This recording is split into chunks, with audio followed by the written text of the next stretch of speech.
മനുഷ്യൻ പോലും പോകരുതെന്നാണ്, അതിൽ ചെന്നൊരു മനുഷ്യൻ പോലും വീഴരുതെന്നാണ് പിതാവായ ദൈവം ആഗ്രഹിക്കുന്നത്. അതിനുവേണ്ടിയാണ് മനുഷ്യരുടെ പാപത്തിന് പരിഹാരമായി തീരുവാൻ യേശു കർത്താവിനെ ഭൂമിയിലേക്ക് അയച്ചത്. അവൻ നമുക്ക് വേണ്ടി അടികൊണ്ടു.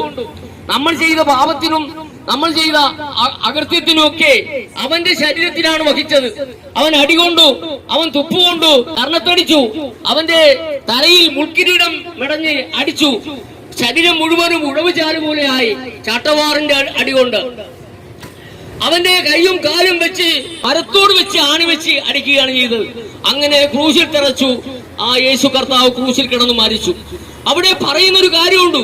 ജീവൻ പോകാൻ പോകുന്ന സമയത്ത് പറയും സകലവും നിവൃത്തിയായെന്ന് പറഞ്ഞു. കാരണം ഇത് നിവർത്തിക്കുവാനായിട്ട് പിതാവ് തന്നെ അയച്ചിരിക്കുകയാണ്. അതുകൊണ്ട് സകല പ്രവൃത്തിയും ചെയ്തപ്പോൾ ശരീരത്തിൽ നിന്ന് ജീവൻ പോകാൻ പോകുന്ന സമയത്ത് പറഞ്ഞു സകലവും നിവൃത്തിയായെന്നു. പ്രിയപ്പെട്ടവരെ, ആർക്കു വേണ്ടിയാണ്? യേശുവിനെ മാറി മാറി വിസ്തരിച്ചു. റോമൻ കോടതികളിൽ 5 കോടതികളിൽ 7 പ്രാവശ്യം മാറി മാറി വിസ്തരിച്ചിട്ടും ഈ നീതിമാന്റെ മേൽ ഒരു കുറ്റവും കണ്ടില്ല എന്നാണ് പറയുന്നത്. റോമൻ ഗവർണറായ പീലാത്തോസ് പറഞ്ഞു ഈ നീതിമാന്റെ രക്തത്തിൽ എനിക്ക് പങ്കില്ല. അപ്പോൾ ആർക്കു വേണ്ടിയാണ് നാം മനസ്സിലാക്കേണ്ടത്? ഈ ഭൂമിയിലുള്ള ഓരോ വ്യക്തികൾക്കും വേണ്ടിയാണ് യേശു കർത്താവ് കാൽവരി ക്രൂശിൽ യാഗമായി തീർന്നത്. ആ യേശു ക്രിസ്തുവിനെ വിശ്വസിക്കണം. അതാണ് സുവിശേഷം. ആ സുവിശേഷമാണ് ഈ ലോകത്തോട് വിളിച്ചു പറയുന്നത്. പ്രിയപ്പെട്ടവരെ, നമ്മളെ പിതാവിന്റെ സന്നിധിയിൽ നമ്മളെ എത്തിക്കുവാനാണ് തന്റെ പുത്രനായ ക്രിസ്തു നമുക്ക് വേണ്ടി ഈ കഷ്ടങ്ങളെല്ലാം അനുഭവിച്ചത്. നമുക്ക് വേണ്ടിയാണ്, നമ്മളെ സ്വർഗത്തിലെത്തിക്കുവാൻ വേണ്ടിയാണ്. പിതാവിനോടുകൂടി നിത്യകാലം വസിക്കുവാനാണ്.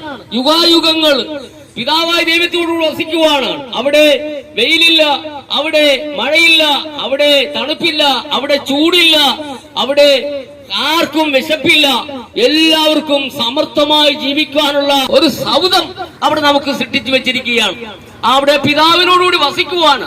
ദൂതന്മാരും മൂപ്പന്മാരും സെറാഫുകളും മാത്രമല്ല, ഈ ഭൂമിയിലുള്ള സകല മനുഷ്യരും അവിടെ കടന്നു ചെന്നിട്ട് ഒരുമിച്ച് പിതാവിനോടുകൂടി പിതാവിന്റെ മക്കളായിരുന്നു ജീവിക്കുവാൻ വേണ്ടിയാണ് പിതാവ് ആഗ്രഹിക്കുന്നത്.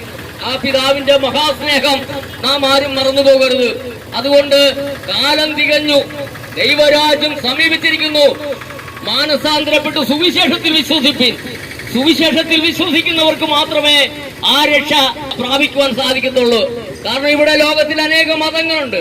മതങ്ങൾ പറയുന്ന കാര്യങ്ങളെല്ലാം ഈ ഭൂമിയിൽ കൊണ്ട് തീരുന്നതാണ്. ഒരു മനുഷ്യന്റെ മരണം കൊണ്ട് തീരുകയാണ്.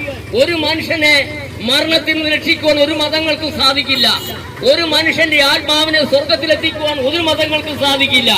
അത് കർത്താവായ യേശു ക്രിസ്തുവിന്റെ നാമത്തിന് മാത്രമേ സാധിക്കത്തുള്ളൂ. അവൻ മരിച്ചവരെ